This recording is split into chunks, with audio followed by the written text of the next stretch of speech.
I'm Simon Schaefer. I'm the founder of TREI, which is a company that builds innovation hubs. And I worked with several different governments, both municipal and national. And I was here in Cluj in 2019 as the host of the Startup Europe Summit.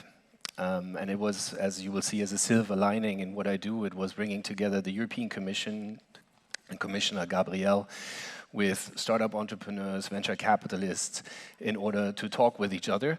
And that's the moment I stepped on stage, because it was so boring that I decided I need to jump on stage as the host and take a selfie. And believe it or not, that little rest of that down there, that's actually me. I'm terrible at taking selfies.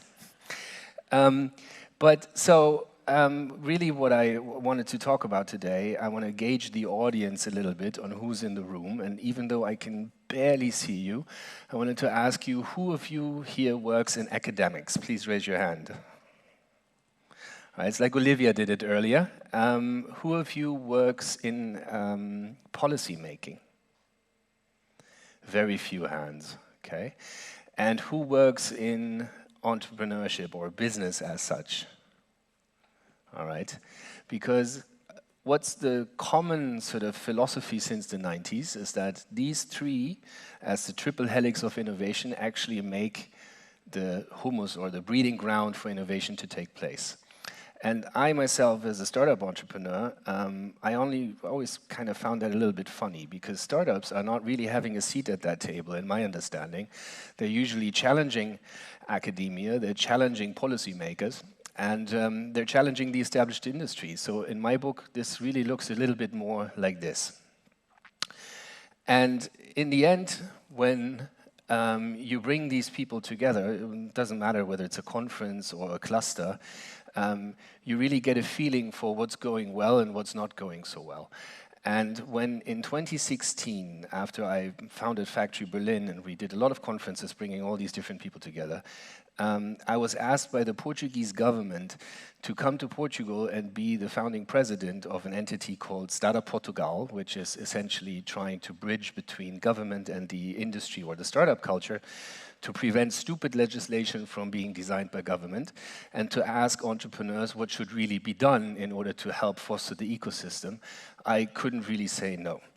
And today I want to talk a little bit about, I think, what the three key elements are that made the Portuguese ecosystem what it is today. And the big challenge in the room is actually, and this is the question for the playbook that lies underneath this, is how can we make technology more human, sustainable, and Europe as a whole more successful in delivering these technological challenges. Now, the first pillar, really easy, a mega tech conference. What you see here is Paddy Cosgrave and Antonio Costa. Antonio Costa is the Prime Minister of Portugal, and Paddy Cosgrave, the founder of Web Summit.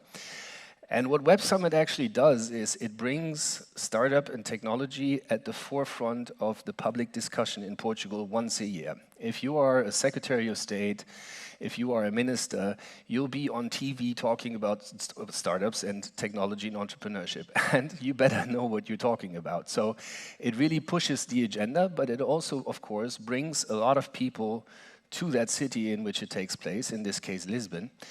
And one can say that it had a severe impact on Lisbon. A lot of people decided to stay. A lot of people were entirely surprised about Portugal as a country and its openness towards technology, which leads me to the next part, which is Startup Portugal, the think tank that I was lucky to preside from 2016 to 2021.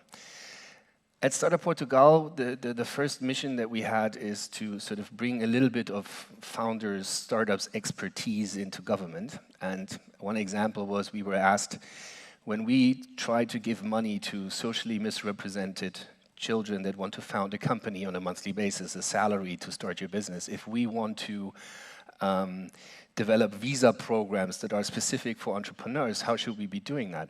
And one of the things that I always found puzzling or difficult is when the public hand directly interacts with startup entrepreneurs. I imagine this stuffy old building, and there's this slightly aged, not very happy person sitting, and there comes the startup entrepreneur with sneakers and says, I would like to bring 5 people from abroad to this country, please help me.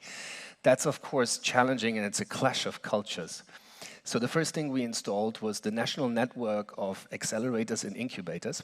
And I think there's 180 accredited now across the country in Portugal, with around 2,500 startups being incubated in every cycle. And these are the guys that actually deploy the programs of the government to startups. Why? Because they're in the trenches. They know how to work with entrepreneurs. Many of these, or a couple of these actually, as the final thing that we did in 2021 before I left, were baked into the European Startup Nation Standard. So a country, 2016, the part of the PIGS, as Portugal, Italy, Greece, and Spain were called in the Euro crisis, has designed policies that were able to be adopted for other countries as a standard by the European Commission. And the reason why that was possible was simply because government and the politicians that we were working with were willing to embrace technology. So that's pillar number 2. You have to embrace it from the top down, and government needs to be fully embracing it and understand what startup means and eat their own dog food. And third is an innovation district. Now, this used to be, what you see here behind me, used to be a former military food production complex of the Portuguese armies, producing food for the colonial armies abroad. And this was proclaimed by Antonio Costa again, he was then still mayor in Lisbon, as an innovation district. And the buildings in the front there that you see, the left one is not built yet. It's going to be a center for science and artificial intelligence. Next to it, a small building for education. The silos, the towers, will be a permanent art installation, because also in the triple helix of innovation, one thing that's always missing is inspiration, art. And next to that is the building that I built. This is Factory Lisbon, which is essentially bringing together different groups of entrepreneurs from different verticals. Stage agnostic, can be a corporate innovation entity, can be a startup that just started a couple of days ago. What does that do to these 3 pillars? It actually makes entrepreneurship and startups more tangible. Many times, and this is also my learning from Berlin, when there's a gap of understanding how do the startup entrepreneurs work and what is the sort of way that this innovation takes place, it's a lack of tangibility. So having a place in which you can walk in, meet the entrepreneurs, sit with them, discuss over coffee what it is they're doing and why, makes a gigantic difference. In Portugal, we can say that the data proves that this is actually working. So from 2016, in which there was around 200 million of venture capital invested into startup companies, it went to over 1 billion in 2021. The impact on GDP of the startup economy went from 0.5% to 1.2%. And it sounds little, but actually when you compare that with some of the established industry in verticals such as automotive, car production factory, it's a very high number. And I really want to leave you with a thought, because if, and only if, there's a playbook that can be applied to a nation, that can be applied to a country in order to double or triple its startup ecosystem and its innovation impact. How do we do that for a whole continent? How do we do that for Europe? If you look at the key priorities that Europe has at the moment, it's technological sovereignty, sustainability, and the socially compatible transformation of society. Now, all these 3, in my understanding, have one simple common denominator, and that's startups. So startups for the win. Thank you very much.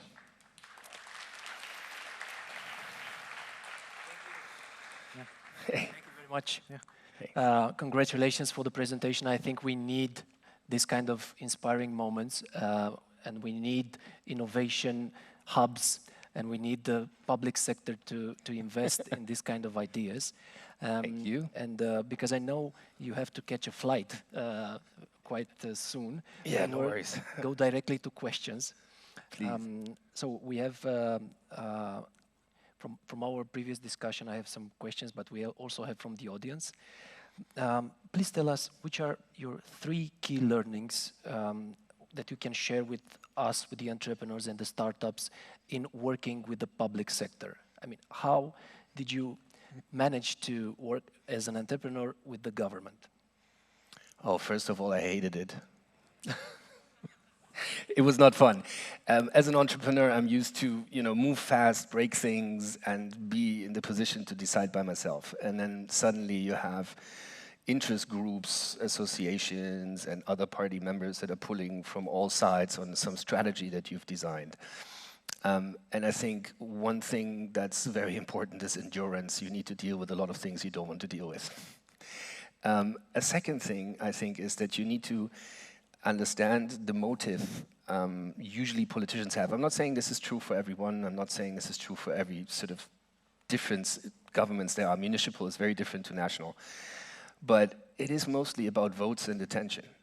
So you need to be able to give a perspective and a vision that sort of incorporates that as a goal.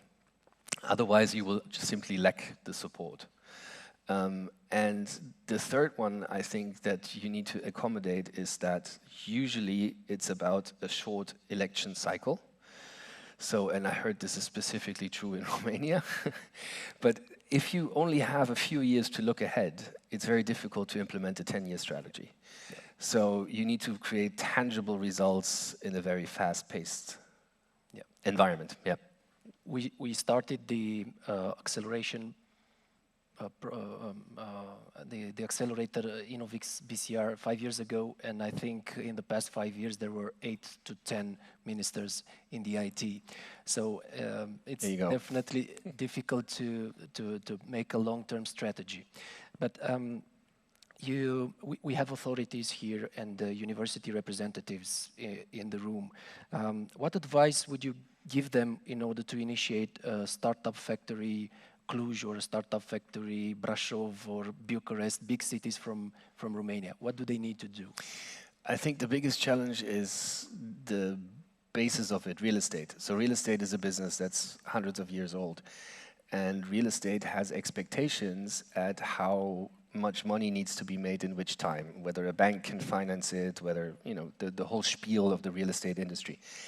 And that is your biggest enemy. Because space ultimately is a commodity, right? I think the main factors Berlin, Lisbon, and other cool places have to offer is that there's space to unfold, to develop yourself, and to do good things. As soon as that becomes 100% commercialized, it becomes very difficult to achieve the same.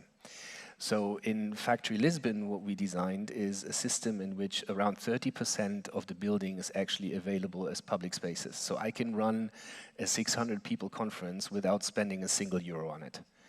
And that's an important part of it, because unless you have the capacity to showcase, to develop programs, and without having to spend significant amounts of money on it, which the real estate industry will always want from you, you are not striking the balance you're looking for. So that's the biggest obstacle.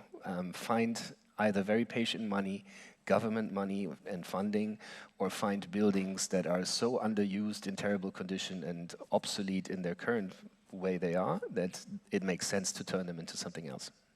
And from your experience, what motivates government officials and public sector individuals to get in this kind of projects? Data. It's about impact on GDP, it's about economy growth, it's about how can we make sure that our established industry is not missing the train on digital, how can we make sure that we keep innovating ourselves. I think it always really, again, boils down to the same question, and we talked about this shortly before. The thing about probably the biggest issue for startups is always, they're always good news. There's almost no bad news around startups.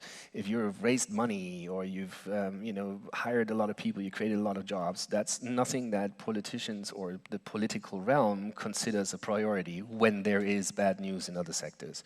That doesn't mean we need to create bad news, but that means we need to focus with our narrative and messaging on solving problems that actually exist. And I think the technological sovereignty, as I mentioned before, sustainability and the social dimension of how technology changes our world, these are real problems. And these are also problems not just for the European Union, they're now trickling down to every member state. So that's probably a good narrative to start with.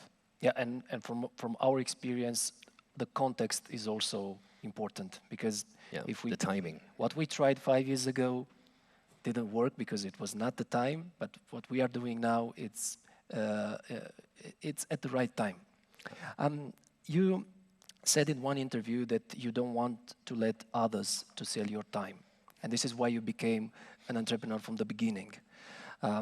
You mentioned some of your projects and investments. You invested in 50 startups. But please tell us, which were your most difficult moments and how did you overcome them? Because we have a lot of entrepreneurs in the room. Oh boy. Fundraising falling apart is a big one. When you kind of have capital committed, its term sheets are there. The Corona pandemic was probably my most difficult moment.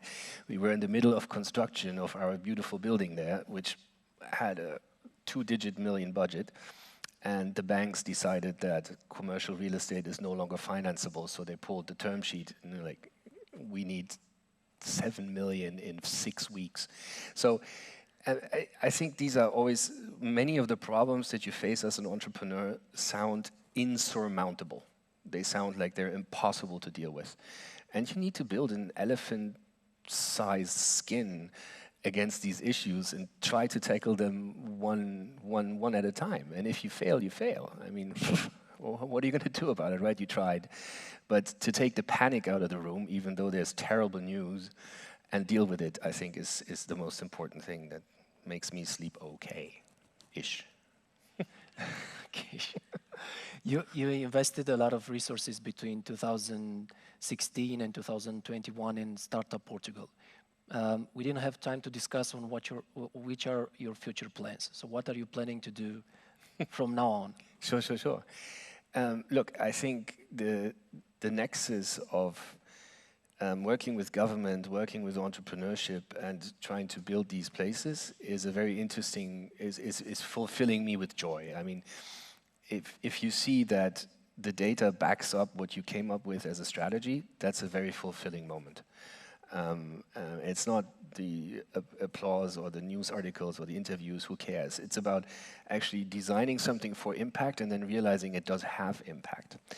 And what I want to do, I'm a European at heart. For me, Europe is the solution, because Europe is probably the only morally sound continent that is an active player in the world right now. That's my personal perspective.